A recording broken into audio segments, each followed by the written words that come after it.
வணக்கம். டான் தமிழொலியின் காலை நேர பிரதான செய்தி அறிக்கையோடு இணைந்திருக்கும் நான் ஜெகநாதன் சஜி. சுவிட்சர்லாந்தில் பிரதமர் கலாநிதி ஹரணி அமரசூரிய இன்று பல சந்திப்புகளில் பங்கேற்க உள்ளார். உத்தியோகபூர்வ விஜயமாக சுவிட்சர்லாந்து சென்றுள்ள பிரதமர் கலாநிதி ஹரணி அமரசூரிய இன்று பல உயர்மட்ட சந்திப்புகளில் பங்கேற்க உள்ளார். பிரதமர் ஊடகப் பிரிவின் தகவல்களின்படி சுவிட்சர்லாந்து ஜனாதிபதியும் பொருளாதாரம், கல்வி மற்றும் ஆராய்ச்சி அமைச்சின் தலைவருமான கி பர்மலிருடன் அவர் முதல் சந்திப்பை நடத்த உள்ளார். மேலும் பாதுகாப்பு, சிவில் பாதுகாப்பு மற்றும் விளையாட்டு அமைச்சின் தலைவரும் சுவிட்சர்லாந்து துணை ஜனாதிபதியுமான வியோலா அம்ஹெர்டுடன் பிரதமர் கலந்துரையாடுவார்.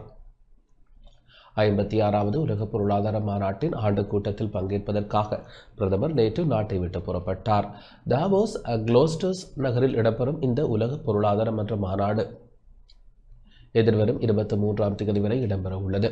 2026ஆம் ஆண்டுக்கான இந்த மாநாட்டில் உலகின் பல நாடுகளின் தலைவர்கள், முன்னணி சர்வதேச நிறுவனங்களின் தலைமை நிர்வாகிகள், கொள்கை வகுப்பாளர்கள் மற்றும் தொழில்நுட்ப புதுமையாளர்கள் உள்ளிட்ட 3000க்கும் அதிகமானோர் பங்கேற்க உள்ளமை குறிப்பிடத்தக்கது.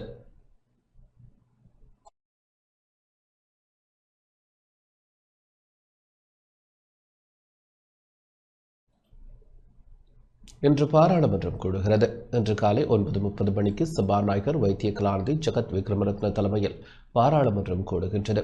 இன்றைய அமர்வில் 2002ஆம் ஆண்டு 24ஆம் இலக்க நலன்புரி நன்மைகள் சட்டத்தின் கீழ் செயற்படுத்தப்படும் அஸ்வெஸ்மஸ் சமூக நலன்புரி உதவி திட்டம் தொடர்பாக விவாதம் நடத்தப்பட உள்ளது. இந்த விவாதத்தின் பின்னர் அஸ்வெஸ்மஸ் திட்டத்தை அங்கீகரிப்பதற்கான தீர்மானம் வாக்கெடுப்பிற்கு விடப்படும் என தெரிவிக்கப்பட்டுள்ளது.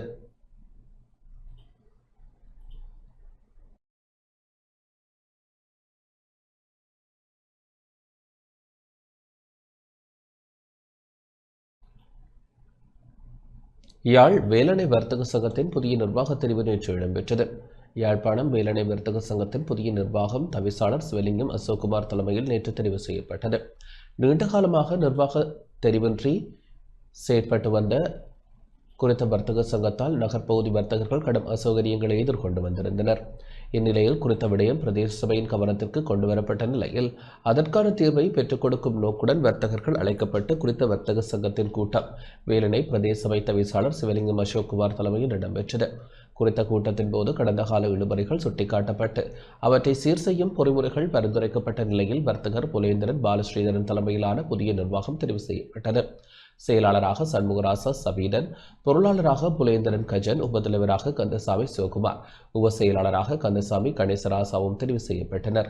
நிர்வாக உறுப்பினர்களாக நாகதீபன், பிரதீபன், ஜீவராஜ், பசிகயன், பாஸ்கரன், தனுஷன் ஆகியோர் தெரிவாகியிருந்தமை குறிப்பிடத்தக்கது.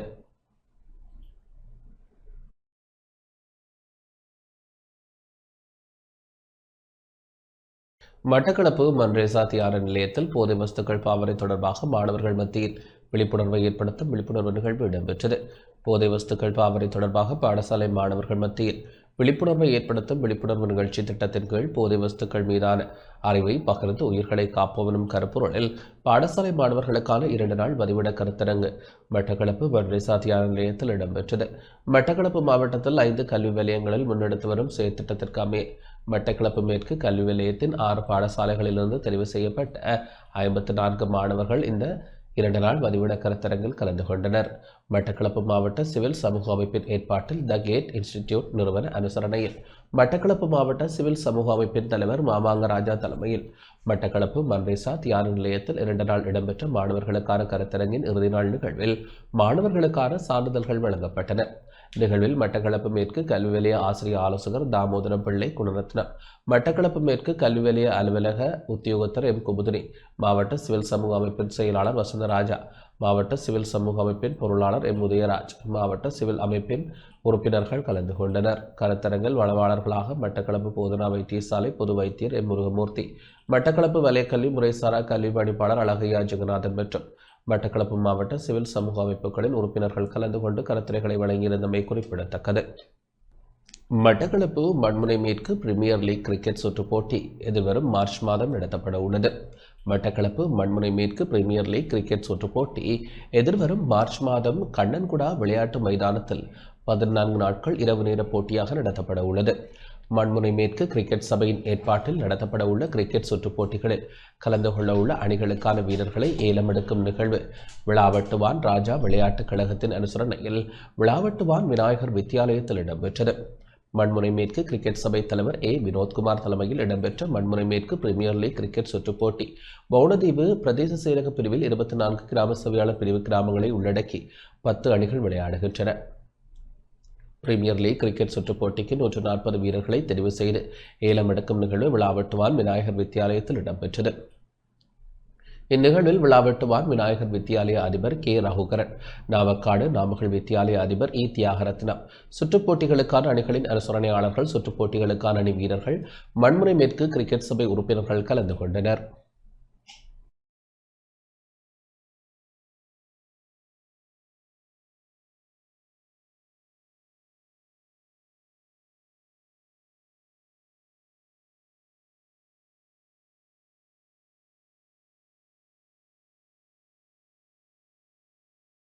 எதிர்வருகின்ற மார்ச் மாதம் ஆரம்பமாக இருக்கிறது. போட்டியானது கண்ணங்குடா உதயார விளையாட்டுக் மைதானத்தில் இரவு நேர போட்டியாக தொடர்ச்சியாக ஒரு 14 நாட்கள் நடத்த முடிவு செய்திருக்கிறோம்.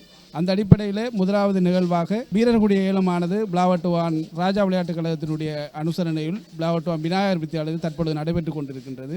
அந்த அடிப்படையில் இந்த ஏலத்தில் பவுண்டரி டிவிஷனில் இருக்கின்ற 24 கிராமங்களை உள்ளடக்கி 10 அணிகள் வழங்கப்பட்டு 140 வீரர்கள் ஏலத்தில் எடுக்கிறதுக்கு தற்பொழுது ஏலம் நடைபெற்றுக் கொண்டிருக்கின்றது. எங்களுடைய பிரதான நோக்கமானது பாடசாலை மட்டத்தில் இருந்து கிரிக்கெட்டினை வளர்ப்பதும் அதோடு இணைந்து கல்வி ரீதியாக எங்களுடைய கிரிக்கெட் சபையானது சில செயற்பாடுகளை முன்னெடுப்பதற்காகவும் நாங்கள் இந்த கிரிக்கெட் சபையை ஆரம்பித்து இதோட 5வது வருடமாக 5வது பருவமாக இரவு நேர போட்டியாக நாங்கள் நடாத்துவதற்கு முடிவெடுத்து செயற்பட்டுக் கொண்டிருக்கிறோம் என்பதனை தெரிவித்துக் கொள்கிறேன். யாழ் மானிப்பாய் சோதிவெம்படி வித்தியாசாலை பரிசளிப்பு விழா சிறப்பாக இடம்பெற்றது. யாழ் மானிப்பாய் சோதிவெம்படி வித்தியாசாலை நிறுவனர் நினைவு தினமும் பரிசளிப்பு விழாவும் சிறப்பாக இடம்பெற்றது. பாடசாலை அதிபர் சிவராசா அருளானந்தன் தலைமையில் பாடசாலை பிரதான மண்டபத்தில் நிகழ்வு இடம்பெற்றது. இதன்போது யாழ் சின்மயா பாரதி வித்தியாலய ஓவியநிலை உபாதிபர் ஞானேஸ்பதி கணேசலிங்கம் நினைவு பேருரை நிகழ்த்தினார். மாணவர்களின் கலை நிகழ்வுகள் இடம்பெற்றதுடன் பரீட்சைகளில் சிறந்த பெறுபேறுகளை பெற்ற மாணவர்கள் கௌரவிக்கப்பட்டனர். இந்நிகழ்வில் அலுவலக வலயக்கல்வி திட்டமிடல் பிரதிக்கல்வி பணிப்பாளர் ஆனந்த ஜெயேந்திரன் சஞ்சீவன், மானிப்பாய் மகளிர் கல்லூரி அதிபர் சுனித்ரா சூரியராஜா, பாடசாலை ஆசிரியர்கள், மாணவர்கள், பெற்றோர், நலன் விரும்பிகள் என பலர் பங்கேற்றனர்.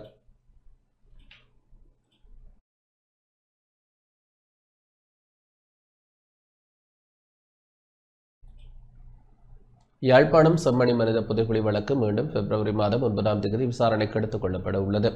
யாழ்ப்பாணம் செம்மணி மனித புதைகுழி வழக்கில் ஏற்கனவே அகழ்வு இடம்பெற்ற புதைகுழி பகுதியில் தேங்கியுள்ள வெள்ளத்தை அகற்றுவது தொடர்பில் நேற்று இடம்பெற்ற வழக்கு விசாரணையில் முக்கிய தீர்மானம் மேற்கொள்ளப்பட்டுள்ளது. சித்துப்பாத்தி புதைகுழி வழக்கு யாழ்ப்பாண நீதவான் நீதிமன்றில் விசாரணைக்கு எடுத்துக் கொள்ளப்பட்டது. நீதவான் நீதிமன்ற நீதிபதி லெனின்குமார் முன்னிலையில் நேற்று வழக்கு விசாரணை இடம்பெற்றது. அகழ்வு பிரதேசத்தை நேரடியாக சென்று ஆய்வு செய்வது தொடர்பில் முடிவெடுக்கப்பட்டதுடன் நேற்று மாலை 3 மணியளவில் யாழ்ப்பாண நீதவான் நீதிமன்ற நீதிபதி தலைமையில் சட்டத்தரணிகள், காணாமல் போனோர் அலுவலகத்தின் சட்டத்தரணிகள், குற்றப்புலனாய்வு திணைக்களத்தினர் மற்றும் இந்து மயான நிர்வாகத்தினர் அகழ்வு இடம்பெறும் திட்டத்தை நேரில் பார்வையிட்டனர்.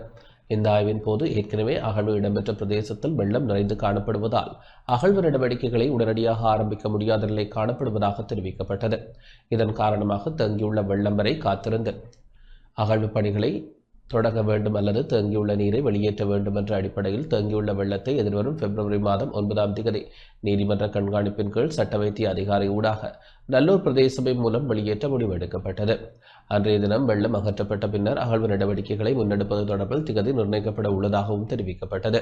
புதைகுழி அமைந்துள்ள சித்துப்பாத்தி இந்து மயானத்தின் உட்புறத்தில் ஏற்கனவே இருந்த பாதையை நல்லூர் பிரதேச சபையினர் செப்பரிட்டுள்ளமை தொடர்பாகவும் புதைகுழி அமைந்துள்ள வளாகத்தில் நிலப்பாங்கு தொடர்பான எவ்விதமான அபிவிருத்திகளுக்கும் அனுமதிக்க கூடாது எனவும் பாதிக்கப்பட்டவர்கள் சார்பாக நீதிமன்றின் கவனத்திற்கு விண்ணப்பம் செய்யப்பட்டது. இதனை பரிசீலித்த நீதிமன்றம் முழுமையாக அகழ்வு பணிகள் நிறைவடையும் வரையில் நிலத்தின் தோற்றத்தில் எவ்வித மாற்றங்களையும் ஏற்படுத்த முடியாது என உத்தரவிட்டது. அதன் அடிப்படையில் எதிர்வரும் காலங்களில் நீதிமன்ற அனுமதி இல்லாமல் எந்தொரு பணிகளையும் மேற்கொள்ள முடியாது என நீதிமன்றம் தெளிவுபடுத்தியுள்ளது.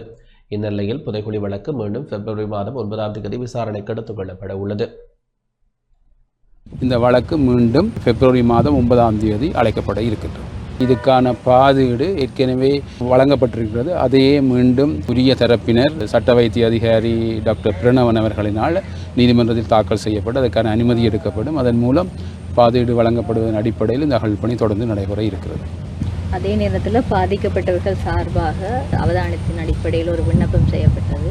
நிலப்பாங்கு தொடர்பான விடயத்தில் எந்த விதமான அபிவிருத்தியும் செய்கிறதுக்கான அனுமதியை கொடுக்கக்கூடாதுன்னு சொல்லியிருந்தோம். ஏன்னா முழுமையான அகழ்வு பணிகள் பூர்த்தியாக மட்டும் நிலத்திட தோட்டத்தில் மாற்றத்தை ஏற்படுத்த முடியாதன் அடிப்படையில் இனி வருங்காலத்தில் இது தொடர்பாக நீதிமன்றம் சொல்லியிருக்குது. எதுவாக இருந்தாலும் நீதிமன்றத்தில் அனுமதி இல்லாமல் அதுக்குள்ள ஒன்றும் செய்யக்கூடாது.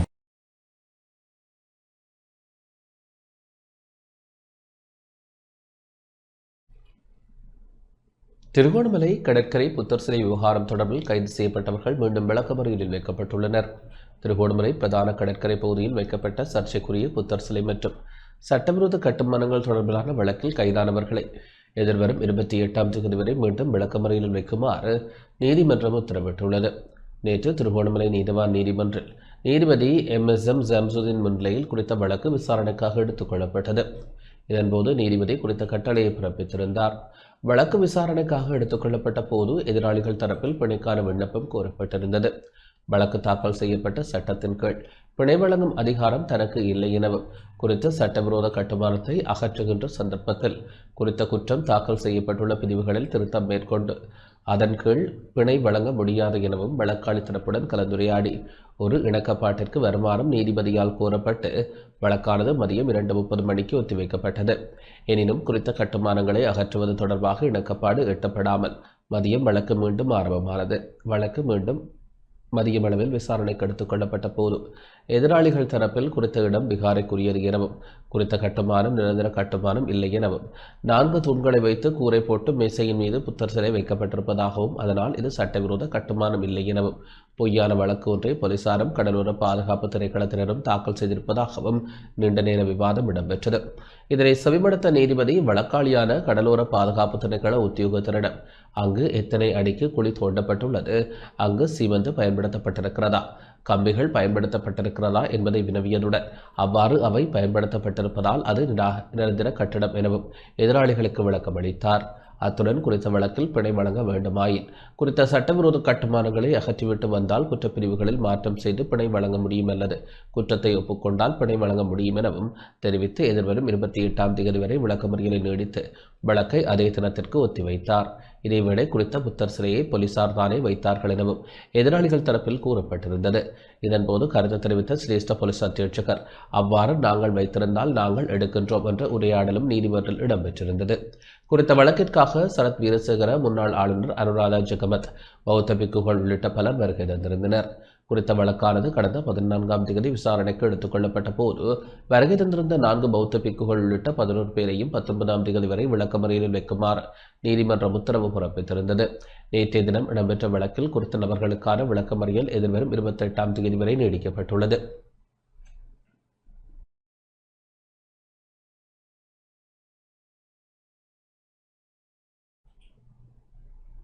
கிளிநொச்சி கணேசபுரம் சனசமூக நிலையத்தின் ஏற்பாட்டில் பொங்கல் விழா இடம்பெற்றது. கிளிநொச்சி கணேசபுரம் சனசமூக நிலையத்தின் ஏற்பாட்டில் சனசமூக நிலைய தலைவர் ராசதுரை ஜெயதுரசன் தலைமையில் நேற்று பொங்கல் விழா இடம்பெற்றது. பிரதம விருந்தினராக பாராளுமன்ற உறுப்பினர் சுஞானம் ஸ்ரீதரன் பங்கேற்றார். சிறப்பு விருந்தினராக கிளிநொச்சி மாவட்ட அரசாங்க அதிபர் எஸ் முரளிதரன் பங்கேற்றார்.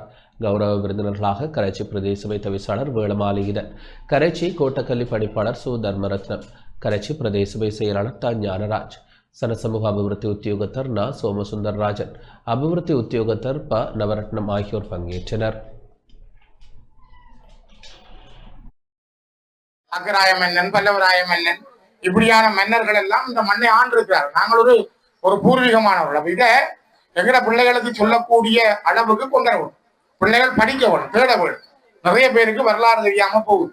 சனசமூலியங்கள் தான் அதை செய்ய வேண்டும். ஆகவே இந்த நூலகங்கள் வாசிக்க தூண்ட வேண்டும். உங்களை பற்றி தொடர்ந்து விமர்சனங்கள் வருதென்றால், முரண்பாடுகள் வருதென்றால் நீங்கள் செயல்படுறீங்கன்னு அர்த்தம். அல்ல உங்களை இல்லாம செய்யணும்னு கருதுறாங்க. அதனால பயப்பட தேவையில்லை. அப்படி தட்டி விட்டு போய்கொண்டே இருக்கணும். சில வேளை முரண்பாடுகளை உருவாக்கி விட்டாதான் தீர்வு.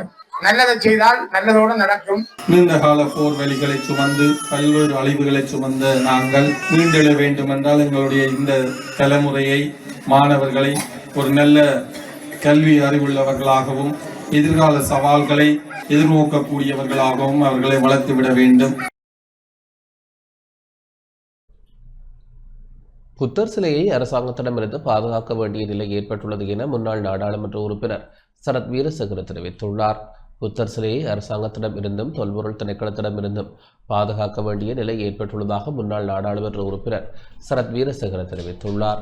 திருகோணமலையில் வைத்து நேற்று ஊடகங்களுக்கு கருத்து தெரிவித்த போதே அவர் இதனை குறிப்பிட்டார்.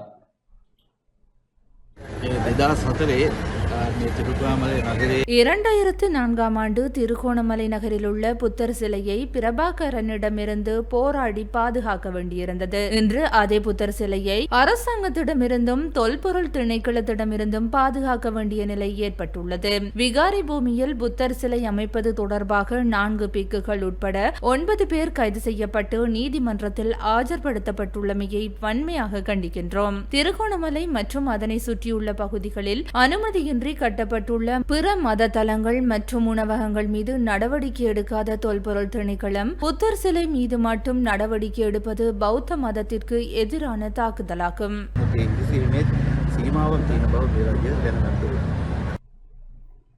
முல்லைத்தீவு ஒட்டசுட்டான் பிரதேச செயலகத்தில் தைப்பொங்கல் விழா இடம்பெற்றது. முல்லைத்தீவு மாவட்டத்தின் ஒட்டசுட்டான் பிரதேச செயலகத்தில் நேற்று தைப்பொங்கல் விழா இடம்பெற்றது. இதில் ஒட்டசுட்டான் பிரதேச செயலாளர் நிஷாந்தன் உள்ளிட்ட பிரதேச செயலக பதவிநிலை உத்தியோகத்தர்கள், கிராம அலுவலர், அலுவலக உத்தியோகத்தர்கள், பொதுமக்கள் என பலர் பங்கேற்றனர். பிரதேச செயலகம் முன்பாக பொங்கல் பொங்கப்பட்டு அனைவருக்கும் பரிமாறப்பட்டது.